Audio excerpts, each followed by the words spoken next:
I guarantee if it was Israel, a Jewish state, attacking the Kurds, they would be covering it.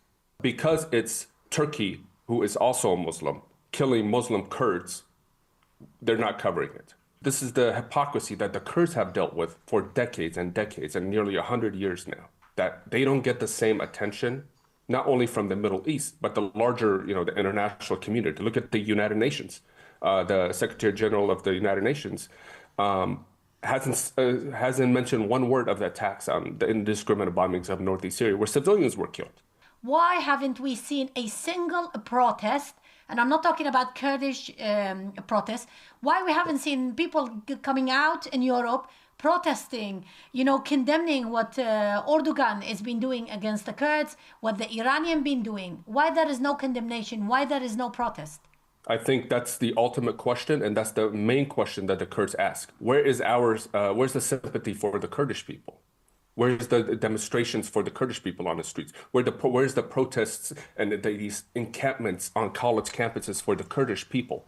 Why are the Kurdish people being left behind? Where is this, what is this double standards that the Kurds are being ignored? Yet everybody has a solution, this so-called two-state solution for the Palestinians. Why is that the case? The reality is NATO is not going to break one of its countries and independence. So that's why you don't hear a two-state solution when it comes to Turkey, even though there's 25 plus million Kurds inside Turkey with over a 4-decade conflict that's killed tens of thousands on both sides. So if you're talking about a large conflict in the Middle East, that's it. Yet nobody is talking about it, as nobody's pushing this whole peace process. Nobody's pushing a two-state solution for the Kurds in Turkey, largely because Turkey is in NATO. And I guarantee if Turkey was not in NATO, despite there's no mechanism, we'd be treating and talking about Turkey as we are with the Islamic regime in Iran.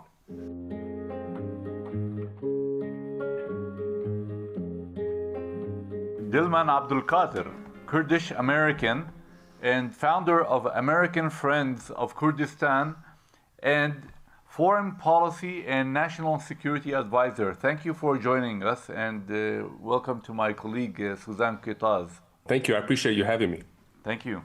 Mr. Abdulkader, first question I want to ask you, there have been attacks by the Turks against the Kurdish bases or targets in Syria and Iraq over the past week, and we've also heard about arrests that have taken place, something like 200 people arrested in Turkey, accused of being linked to the PPK, the Kurdistan Workers' Party.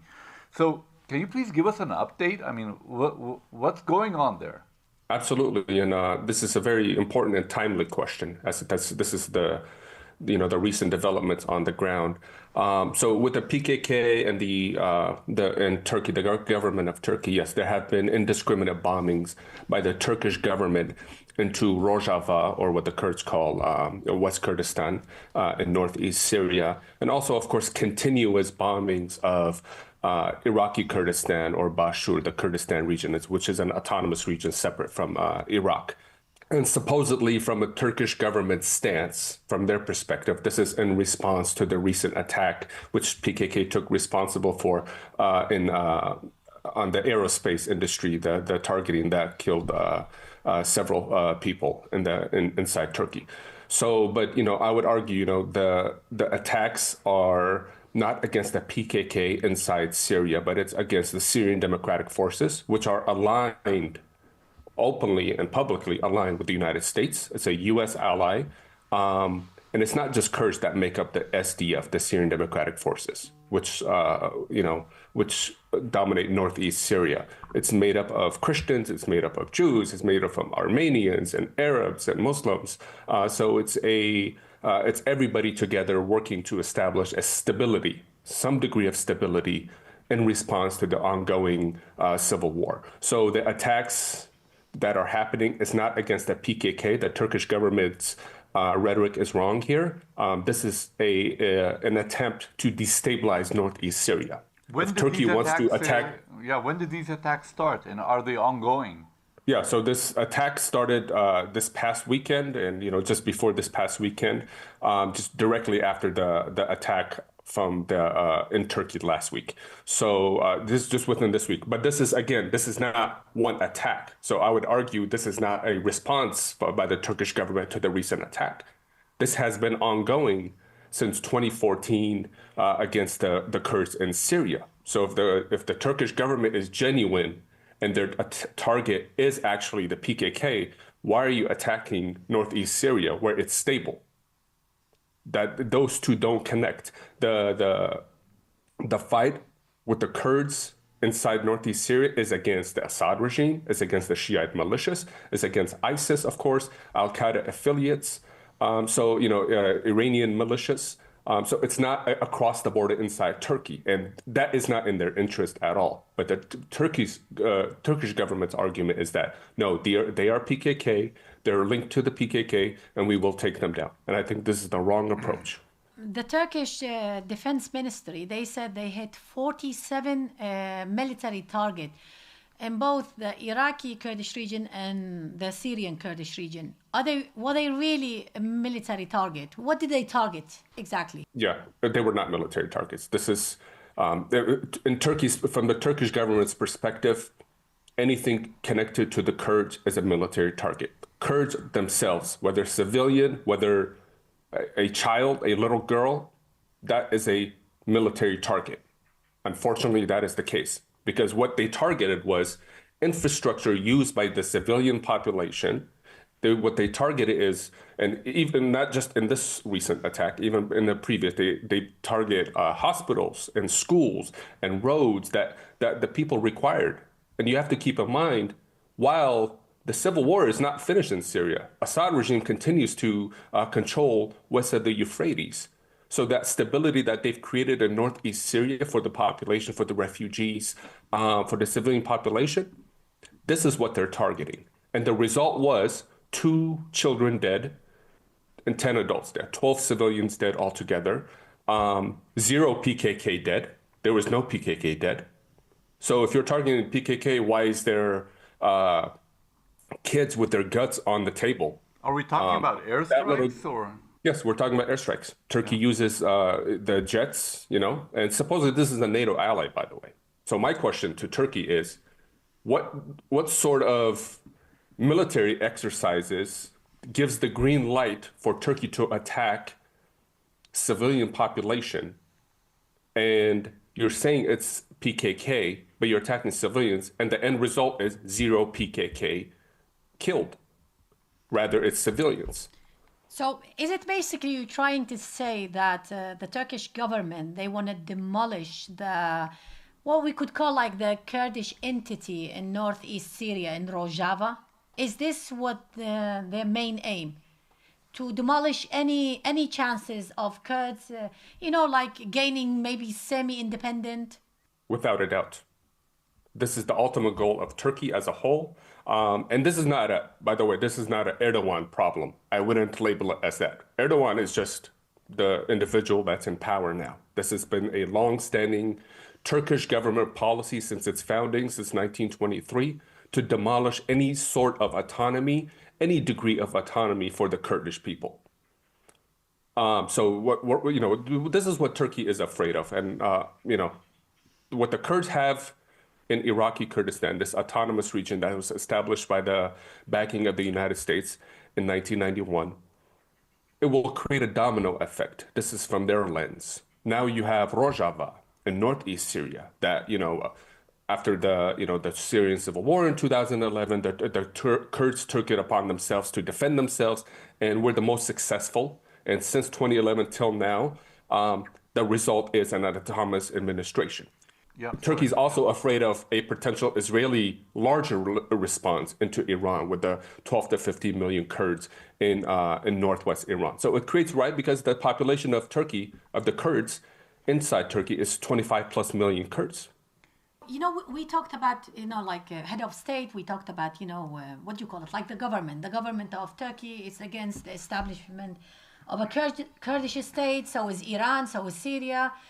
What about the people? Because when I go on social media, I see a lot of hatred. Arab hatred towards the Kurds, Muslim hatred towards the Kurds, and many of them would say we are against Kurds having their own state because it will be a second Israel. It would be, they call it what they call it, it's Yehudistan. Why there is so much hatred, Arab hatred against the Kurds? Because the Kurds don't fit into this ideal Middle Eastern people.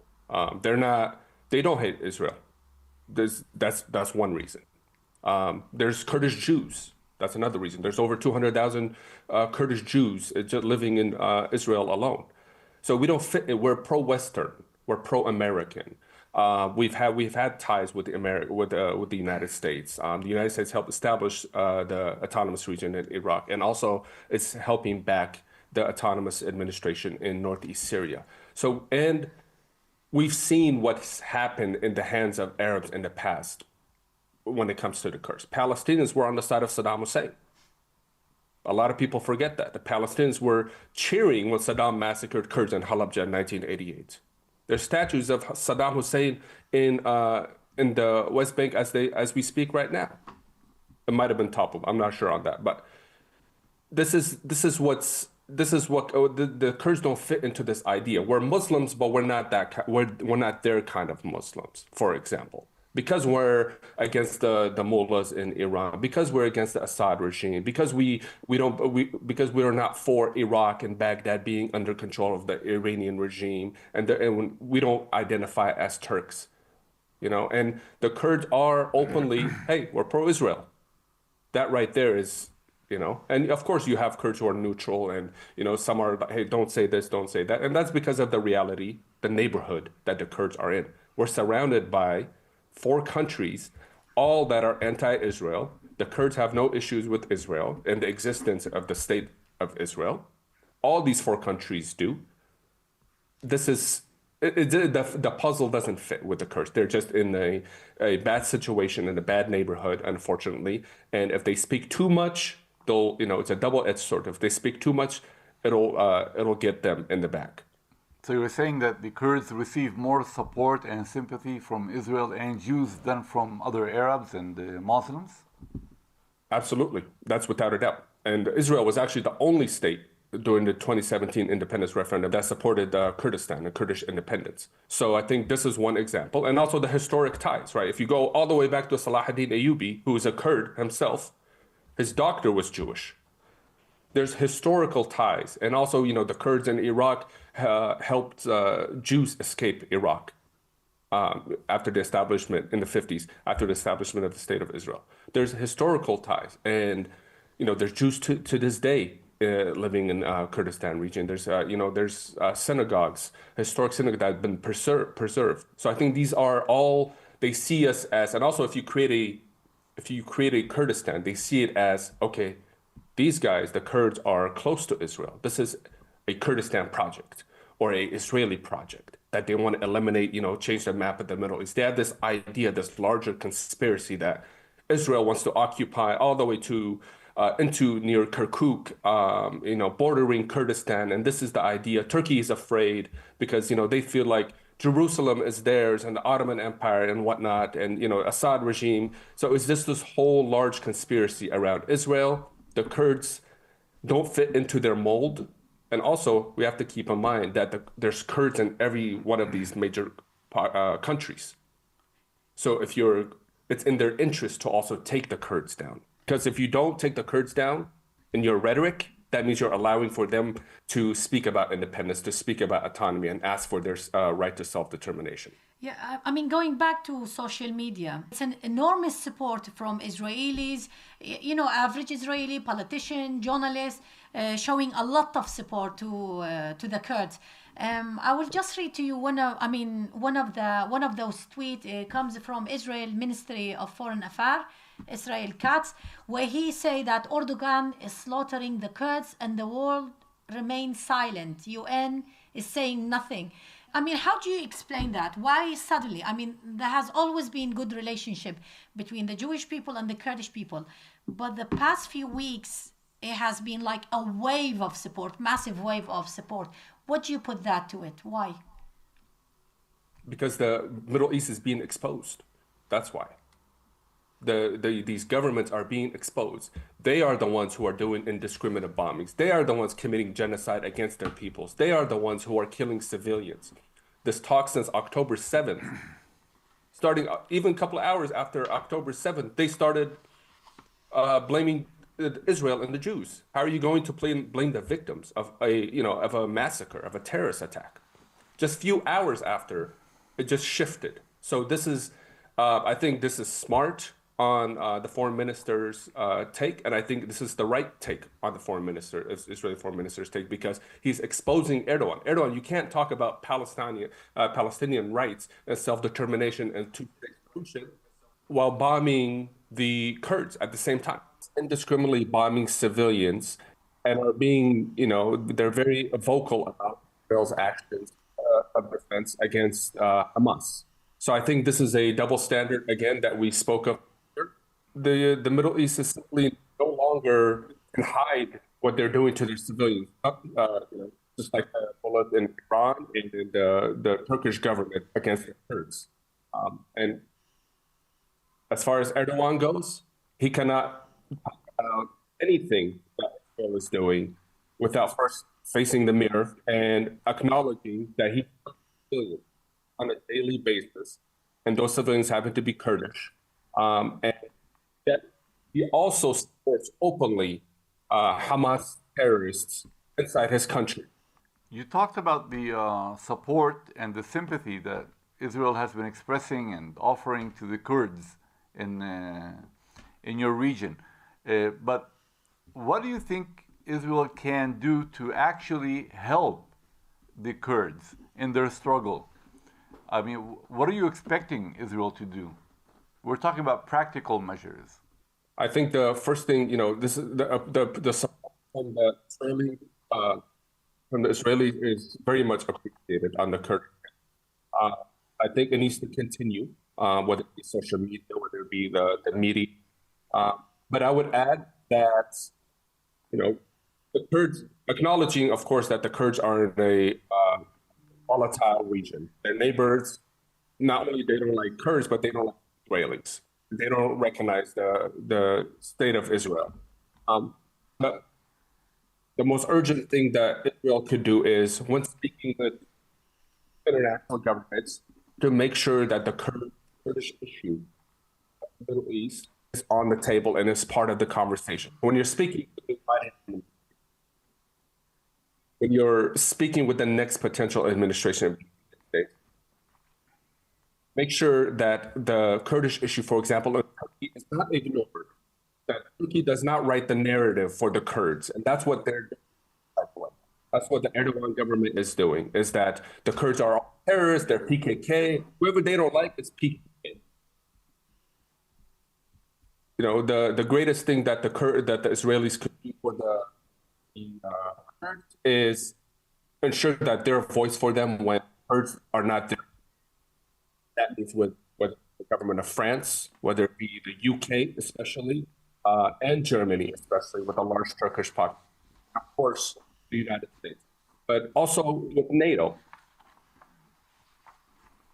Turkey is using NATO as a shield to indiscriminately bomb the Kurds, yet the Kurds have no one to voice their views for them, right? In NATO meetings, in private meetings, and heads of governments. I think Israel could play a huge role in this and be a voice for them and make sure the Kurdish issue is on the table at every conversation.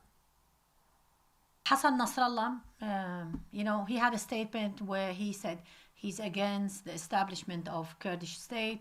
Hamas and the Palestinian Authority, they had something similar as well.